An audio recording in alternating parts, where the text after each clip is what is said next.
আলহামদুলিল্লাহি ওয়াকাফা ওয়াসালামুন আলা ইবাদিহিল্লাযীনা ইসতাফা আম্মা বা'দ। সুপ্রিয় দর্শক শ্রোতা, আসসালামু আলাইকুম ওয়া রাহমাতুল্লাহি ওয়া বারাকাতুহু। সময় সম্মত নিয়মিত অনুষ্ঠান তাসাউফ থেকে আপনাদের সকলকে জানাচ্ছি আন্তরিক শুভেচ্ছা ও মোবারকবাদ। সুপ্রিয় শ্রোতা, আজ আমরা আলোচনা করব সুন্নাহ অনুসরণের গুরুত্ব এ সম্পর্কে। সুন্নাহ শব্দের আবিধানিক অর্থ হলো পথ, পন্থা, রীতি, নীতি, পদ্ধতি ইত্যাদি। শরীয়তের পরিভাষায় সুন্নাতুন নবী তরিকতহুল্লাতি কানা ইয়াতাহাররাহা, অর্থাৎ নবীর সুন্নাহ হচ্ছে সে নিয়ম, পদ্ধতি ও পন্থা যা তিনি বাস্তব কাজে ও কর্মে অনুসরণ করে চলতেন। ইমাম রাগিব ইস্পাহানি।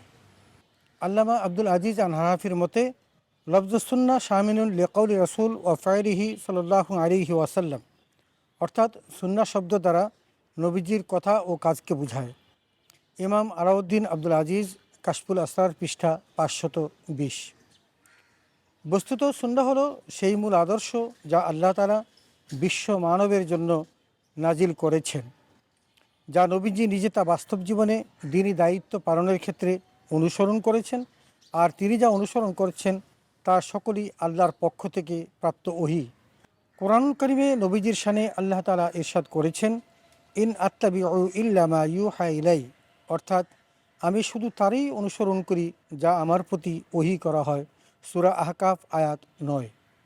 সুন্নাহ অনুসরণের গুরুত্ব অপরিসীম। সুপ্রিয় শ্রোতা, সুন্নাহ ব্যতীত কোনো কিছু প্রতিপালন করা কষ্টকর। যেমন কোরআন কারিমে আল্লাহ তাআলা অনেক বিধিবিধান দিয়েছেন, কিন্তু সেই বিধিবিধানগুলো যথাযথ বাস্তবায়ন করতে হলে সুন্নাহর প্রয়োজনীয়তা অনস্বীকার্য। আমরা গুরুত্ব কতটুকু সে সম্পর্কে বলতে গিয়ে যে বিষয়গুলো এসেছে তার মধ্যে একটা হলো সুন্নাহ আল্লাহর পক্ষ থেকে অবতীর্ণ ওহী। 2, সুন্নাহ হলো কোরআনের ব্যাখ্যা ও বিশদ বর্ণনা। 3, সুন্নাহ স্বাধীনভাবে আইন প্রণয়ন করে। 4, সুন্নাহ মেনে চলা ইমানের শর্ত। আর 5 হলো সুন্নাহ অনুসরণ করা আল্লাহর ভালোবাসা পাওয়ার উপায়। সুপ্রিয় শ্রোতা, আসুন আমরা বিষয়গুলোর একটু বিশ্লেষণ শুনে আসি। 1 নম্বর, সুন্নাহ আল্লাহর পক্ষ থেকে অবতীর্ণ ওহী। কোরআনুল কারিমে আল্লাহ তাআলা যে সমস্ত বিধান দিয়েছেন এই সকল কিছু আল্লাহ তাআলার পক্ষ থেকে রাসূল আকরাম সাল্লাল্লাহু আলাইহি ওয়াসাল্লাম বরাবর ওহী। যেমন আল্লাহ তাআলা বলেন, ওমা ইয়ানতিকু আনিল হাওয়া ইন হুয়া ইল্লা ওয়াহয়ু ইউহা, অর্থাৎ নবীজি নিজের মন গড়া কোনো কথা বলেন না, বরং যা বলেন তা আল্লাহর ওহী। সূরা নজম আয়াত 3 ও 4। অর্থাৎ রাসূল আকরাম সাল্লাল্লাহু আলাইহি ওয়াসাল্লাম তার জীবনে যত কথা বলেছেন সকলই ওহী। কোনোটা হলো ওহিয়ে মাতলু, আরেকটা কোনোটা হলো ওহিয়ে গায়রে মাতলু। ওহিয়ে মাতলু হলো যেটা তেলাওয়াত করা হয় তথা আল কোরআন, আর গায়রে মাতলু হলো রাসূল আকরাম সাল্লাল্লাহু আলাইহি ওয়াসাল্লামের সুন্নাহ তথা হাদিসগুলো। অতএব রাসূল আকরাম সাল্লাল্লাহু আলাইহি ওয়াসাল্লাম জীবনে কোনোদিন মন গড়া কথা বলেন নাই, যা বলেছেন সকলেই আল্লাহর পক্ষ থেকে ওহী হিসাবে তার কাছে নাজিল হয়েছে। 2 নম্বর, সুন্নাহ হলো কোরআনের ব্যাখ্যা ও বিশদ বর্ণনা। সুপ্রিয় শ্রোতা, আল্লাহ তাআলা কোরআন কারিমে ইরশাদ করেছেন, ওয়া আনজালনা ইলাইকা যিকরা লিতুবায়্যিনা লিন-নাস, অর্থাৎ আমি তোমার প্রতি কোরআন নাজিল করেছি যাতে তুমি মানুষদের স্পষ্টভাবে বুঝিয়ে দাও। সূরা নাহল আয়াত 44। যেমন কোরআনে নামাজের আদেশ আছে, কিন্তু কিভাবে নামাজ পড়তে হবে তা শুধু সুন্নাহ থেকে জানা যায়। যাকাতের ফরজিয়ত কোরআনে আছে, কিন্তু মাপ, পরিমাণ, শর্ত সবই সুন্নাহ দ্বারা নির্ধারিত। এমনিভাবে আল্লাহ তাআলা কোরআন কারিমে যত আদেশ দিয়েছেন সে আদেশগুলোর ব্যাখ্যা এসেছে রাসূল আকরাম সাল্লাল্লাহু আলাইহি ওয়াসাল্লামের সুন্নাহ থেকে। অতএব কোরআন শুধু আমাদের জন্য অনুসরণ করলেই হবে না, বরং সেই সাথে আমাদেরকে সুন্নাহরও অনুসরণ করতে হবে। 3 নম্বর, সুন্নাহ স্বাধীনভাবে আইন প্রণয়ন করে। সুপ্রিয় শ্রোতা, প্রিয় নবী রাসূল আকরাম সাল্লাল্লাহু আলাইহি ওয়াসাল্লাম ইরশাদ করেছেন, আলা ইন্নী উতীতুল কিতাব ওয়া মিসলাহু মাআহু, অর্থাৎ জেনে রেখো আমাকে কোরআন দেওয়া হয়েছে এবং কোরআনের পাশাপাশি সুন্নাহও দেওয়া হয়েছে। তার মানে আল্লাহ রাব্বুল আলামিন শুধু কোরআনই দেননি, রাসূল আকরাম সাল্লাল্লাহু আলাইহি ওয়াসাল্লামকে সুন্নাহও দিয়েছেন। যেমন কোরআন আমাদের জন্য প্রতিপালনীয় এবং অতি অত্যাবশ্যক, ঠিক তেমনি আমাদের জন্য হাদিসগুলো অত্যাবশ্যক। আমাকে শুধু কোরআনই প্রদান করেনি, বরং শরী বিধান প্রয়োগের জন্য সুন্নাহ ওহী হিসেবে প্রেরণ করা হয়েছে। যেমনটি আমরা জানি যে আল্লাহ তাআলা কোরআন কারীম যেরকম ওহী হিসেবে নাজিল করেছেন, যেটা তেলাওয়াত করা হয়, ঠিক তেমনি রাসূল আকরাম সাল্লাল্লাহু আলাইহি ওয়াসাল্লামের সুন্নাহগুলো হলো ওহী গায়রে মাতলু, যেগুলো তেলাওয়াত হয় না কিন্তু প্রয়োজনীয়। 4 নম্বর, সুন্নাহ মেনে চলা ইমানের শর্ত। সুপ্রিয় শ্রোতা, নবীজির পরিপূর্ণ আনুগত্য ব্যতীত ইমানের পূর্ণতা অর্জিত হবে না।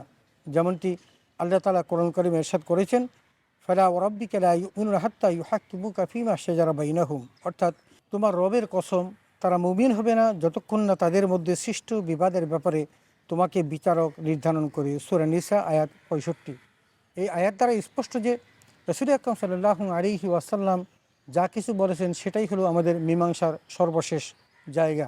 অতএব মানুষ যখন কোনো বিপদে পড়বে, কোনো সমস্যার সম্মুখীন হবে, তখন তাদের সেই সমস্যার ক্ষেত্রে সমাধানের একমাত্র জায়গা হলো মুহাম্মদুর রাসূলুল্লাহ সাল্লাল্লাহু আলাইহি ওয়াসাল্লামের সমাধান। অতএব তিনি যে সমাধান দিবেন সেটা অকুণ্ঠ সমর্থন করতে হবে এবং সেটা মেনেই আমাদের চলতে হবে। এটাই হলো সুন্নাহ প্রতিপালন করা। 5 নম্বর, সুন্নাহ অনুসরণ করা আল্লাহর ভালোবাসা পাওয়ার উপায়।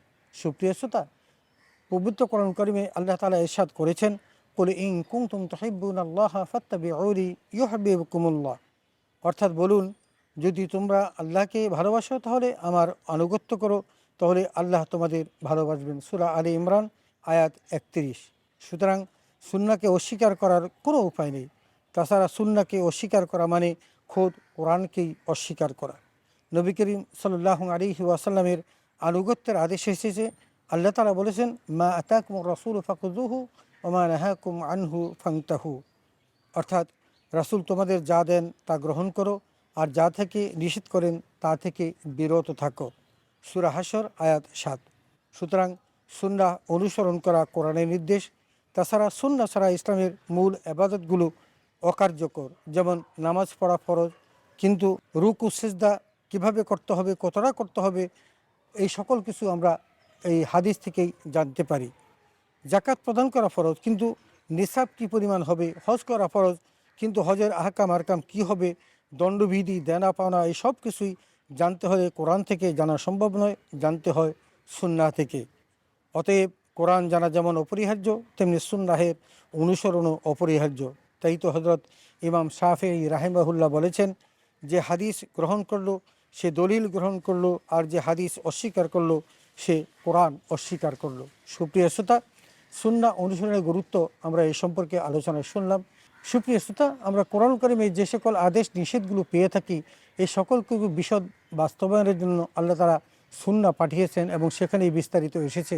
নামাজ পড়ার জন্য কত রাকাত পড়তে হবে, আল্লাহ আকিমুস সালাত বলেছেন, কিন্তু কত রাকাত পড়তে হবে, কখন পড়তে হবে, এই সকল কিছু আমরা সুন্নাহ থেকে জানতে পেরেছি। ঠিক তেমনি জাকাত, হজ, ফরজ, এই সকল কিছু আমরা জানার জন্য দণ্ডবিধিগুলোকে আমরা কিভাবে প্রয়োগ করতে হবে, এই সকল কিছু কোরআন শুধু ইঙ্গিত দিয়েছে, তার ব্যাখ্যা করেছেন রাসূল আকরাম সাল্লাল্লাহু আলাইহি ওয়াসাল্লামের হাদিস। অতএব আসুন আমরা এই সুন্নাহের গুরুত্ব অনুসরণ করে আমরা সুন্নাহগুলো মেনে নেই।